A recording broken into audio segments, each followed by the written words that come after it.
Animais vêm se adaptando aos seus ambientes há milhões de anos. As espécies sobreviveram ajustando-se ao clima, encontrando alimento e evitando os perigos ao seu redor. Os organismos não vivem isolados. Eles vivem em ecossistemas.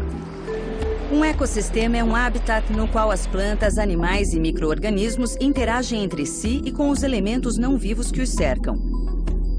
Lagos, praias, campos e florestas são ecossistemas. Um ecossistema inclui os fatores bióticos, ou componentes vivos, e os abióticos, que são os componentes não vivos. O conjunto de organismos vivos de um ecossistema é chamado de biota. Os seres vivos da biota compõem uma comunidade. Para sobreviver, uma espécie precisa ter um nicho na comunidade, onde ela encontra alimento necessário para sua sobrevivência e reprodução.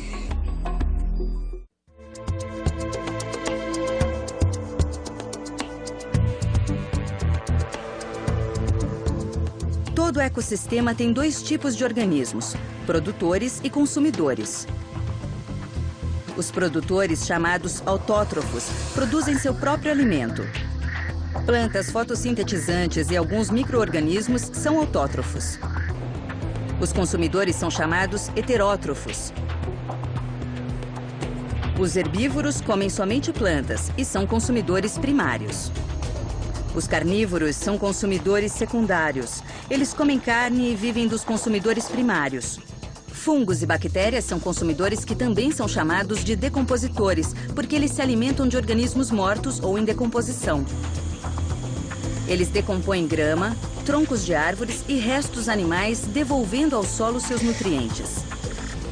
Os produtores, consumidores, primários e secundários e decompositores compõem uma comunidade interdependente dentro do ecossistema. Uma forma de se interrelacionarem é através da teia alimentar. A teia alimentar é composta de muitas cadeias alimentares de produtores e consumidores que se entrelaçam. Por exemplo, na planície africana, produtores como a grama crescem em abundância. Herbívoros, como os antílopes, se alimentam dessa grama. Carnívoros, como leões, matam e comem parte dos antílopes. Chacais comem seus restos.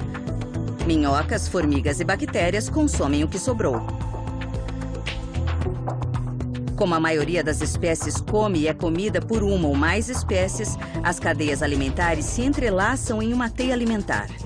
As mudanças que afetam um grupo afetam muitos outros. As cadeias alimentares existem em todos os ecossistemas.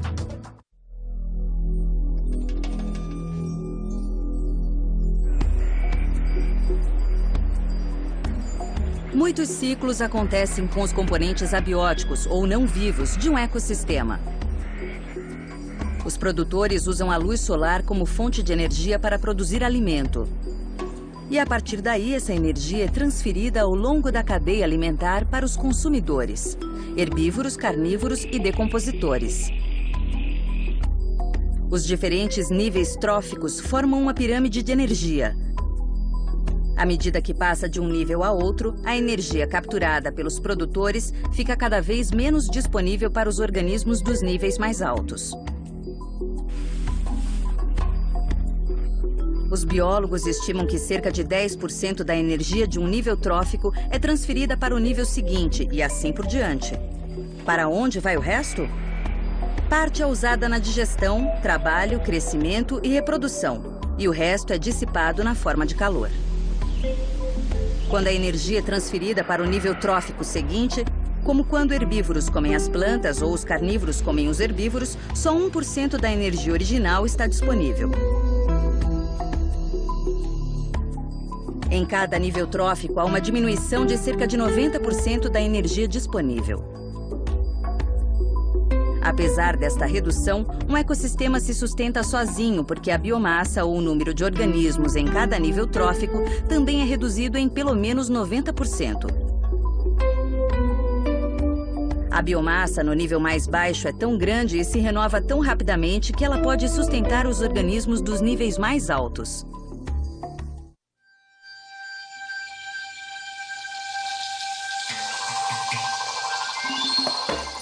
Enquanto a energia flui através do ecossistema, outras substâncias são recicladas e não são perdidas.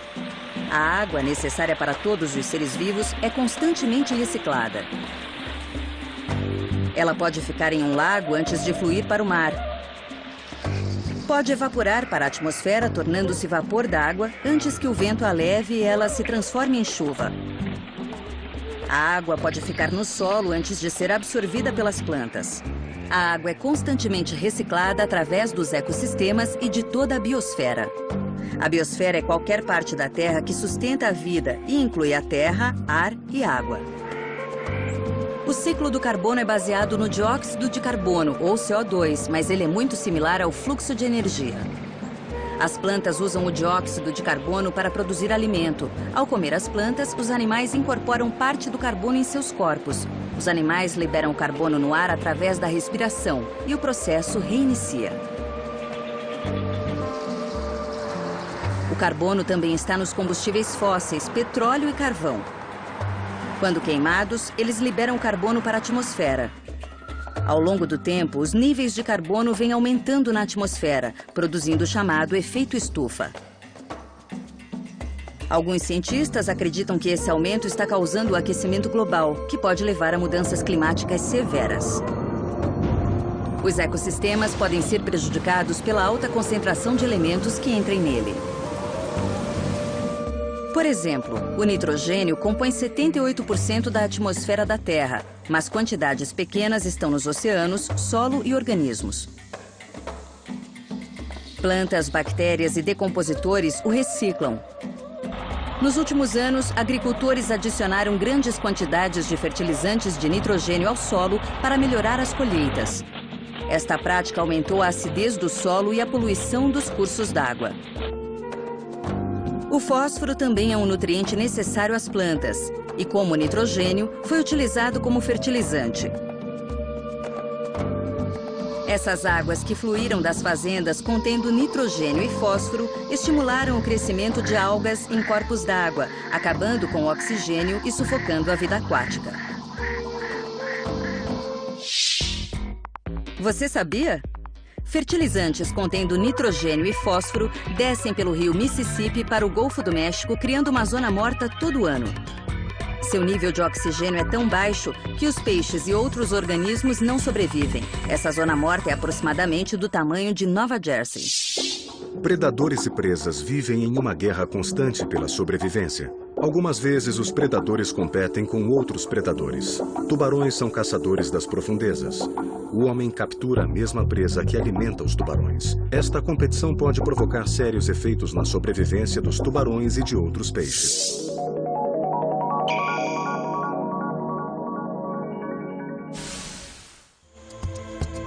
Todos os organismos de um ecossistema vivem em constante interação.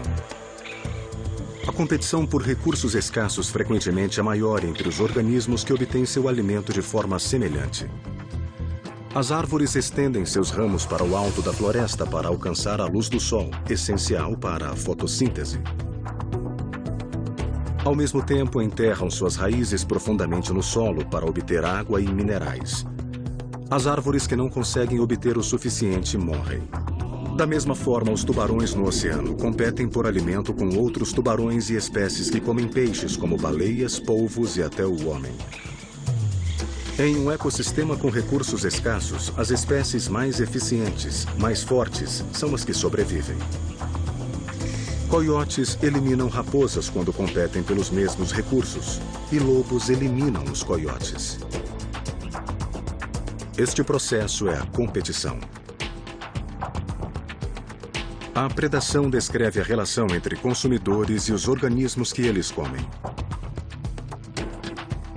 O exemplo mais óbvio é o dos carnívoros matando e comendo suas presas. Mas os herbívoros comendo plantas também realizam outra forma de predação. Geralmente existe uma relação cíclica entre predadores e presa. Quando o número de animais em uma população de presas aumenta, o número de predadores também aumenta. E quando a população de presas decresce, o número de predadores decresce. Quando a seca na savana africana reduz a população de grama e herbívoros, o número de leopardos diminui porque eles não encontram alimento suficiente para sobreviver. Quando a relação entre predador e presa muda, podem surgir sérios problemas. Quando os pumas foram eliminados do sudoeste americano porque eles matavam animais domésticos, a população de cervos cresceu rapidamente. Com o tempo, a destruição do pasto trouxe erosão do solo e a falta de alimento levou à fome.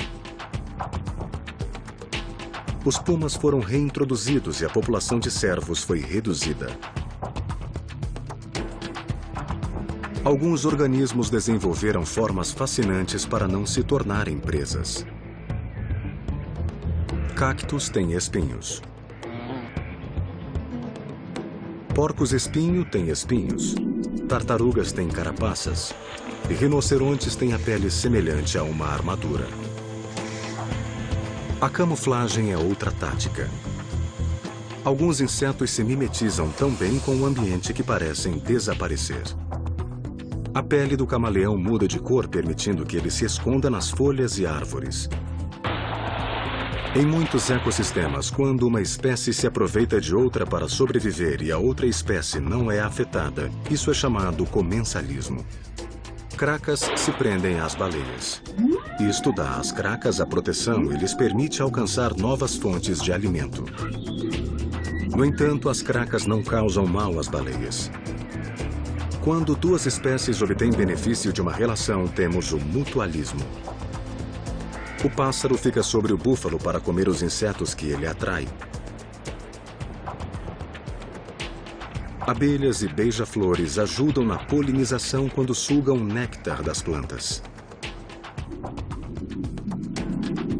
Quando um organismo vive às custas de outro organismo prejudicando-o, temos o parasitismo.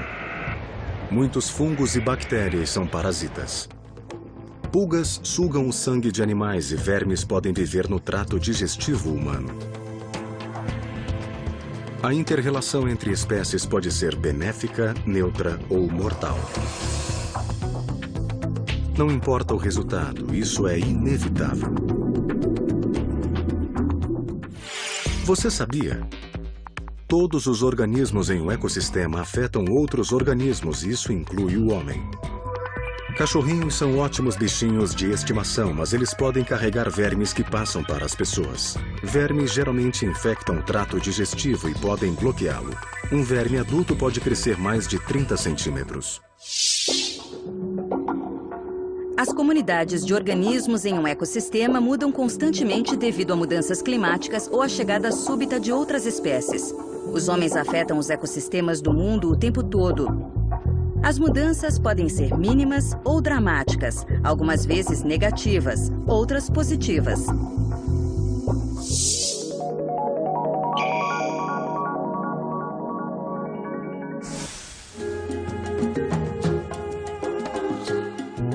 A mudança é normal em qualquer ecossistema e algumas vezes é dramática. Depois da erupção de um vulcão, rochas sem nenhuma vegetação preenchem a paisagem. Logo depois, as plantas começam a aparecer. Gradualmente crescem outras plantas e chegam os animais que já encontram alimento suficiente para sustentá-los. Este tipo de sucessão acontece em ambientes aquáticos e terrestres. Muitos lagos no norte da América do Norte se formaram quando geleiras recuaram há cerca de 10 mil anos. No início, praticamente não havia vida nos lagos. Então, pequenas plantas começaram a crescer nas suas margens. A água foi se tornando rica em nutrientes, atraindo algas e invertebrados. Apareceram os peixes e depois patos, anfíbios, pássaros e outros carnívoros. Ecossistemas como esses podem existir por muitos anos ou até séculos. Mas, frequentemente, os lagos acumulam sedimento e se tornam pântanos, com ecossistemas diferentes e a sua própria comunidade de organismos. A sucessão em qualquer ecossistema segue ciclos de regeneração e mudança. Um incêndio florestal pode substituir uma floresta madura, começando com árvores jovens, seguidas por novas populações de aves e insetos. À medida que a floresta amadurece, diferentes espécies de árvores dominam e outras declinam. O ciclo continua até que outro incêndio recomece o processo. A atividade humana influencia quase todos os ecossistemas. Como eles são interconectados, o efeito é global. Para se manter saudável, um ecossistema precisa ter uma rica diversidade de organismos vivos. A biodiversidade dos ecossistemas ao redor do mundo frequentemente sofre mudanças dramáticas devido à intervenção humana. A população humana está explodindo em muitas partes do globo. A agricultura está se estendendo para as terras marginais. A poluição do ar e da água se tornaram tão extensas que nenhuma parte do planeta está a salvo. Um estudo recente do Programa Ambiental das Nações Unidas afirma que as florestas do mundo estão desaparecendo a um ritmo alarmante. Apenas 21% das terras do mundo são cobertas por florestas saudáveis, e os cientistas temem que os mais ricos trechos de florestas remanescentes desapareçam em décadas. Isto trará sérias consequências para a erosão do solo e para a habilidade das plantas de remover o dióxido de carbono da atmosfera. Os produtos químicos que escoam de plantações e o esgoto não tratado estão destruindo os recifes de coral. As algas que crescem nesses nutrientes sufocam os recifes e danificam o ecossistema. As consequências da influência humana ameaçam a biodiversidade dos ecossistemas. O declínio alarmante na variedade e número de indivíduos de algumas espécies faz muitos cientistas temerem que estejamos no meio de outra extinção em massa. Mas, ao contrário da que houve no passado, esta é resultado da destruição humana. A perda da biodiversidade é um importante tema do século XXI. Só o homem pode salvar os ecossistemas do mundo e os organismos que nele vivem.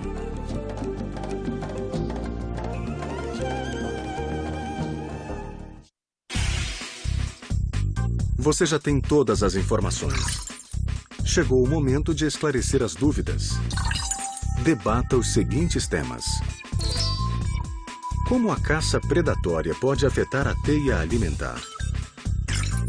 De que forma a reciclagem de papel pode afetar as florestas? Tente isto. Desenhe uma teia alimentar mostrando a ligação das pessoas aos outros organismos no ecossistema. Como você se encaixa na teia alimentar? Se você quiser saber mais sobre os organismos nos ecossistemas do mundo, confira os seguintes websites.